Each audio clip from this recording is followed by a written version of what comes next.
পাকিস্তানের মধ্যস্থতায় সম্প্রতি যুদ্ধবিরতিতে যায় ইরান যুক্তরাষ্ট্র। তবে গেল ৮ এপ্রিল ২১ ঘণ্টার দীর্ঘ আলোচনার পরও কোনো চুক্তিতে পৌঁছাতে পারেনি দুই পক্ষ। এবার ওয়াশিংটন তেহরান দ্বিতীয় দফার বৈঠকের সম্ভাবনা দেখা দিয়েছে।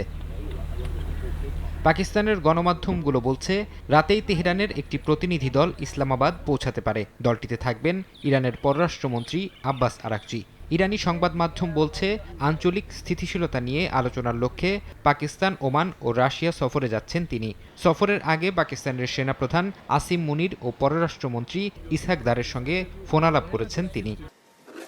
এদিকে চুক্তি করতে ইরানের প্রতি ফের হুঁশিয়ারি উচ্চারণ করেছে যুক্তরাষ্ট্র। এক সংবাদ সম্মেলনে মার্কিন সমরমন্ত্রী পিট হেগসেথ হুঁশিয়ার করে বলেছেন, নৌ অবরোধ আরও জোরদার করা হচ্ছে। মার্কিন নৌবাহিনীর অনুমতি ছাড়া হরমুজ প্রণালী দিয়ে কোনো জাহাজ চলাচল করতে পারবে না। হেগসেথ দাবি করেন, ইরানের আরও দুটি জাহাজ জব্দ করেছে যুক্তরাষ্ট্র।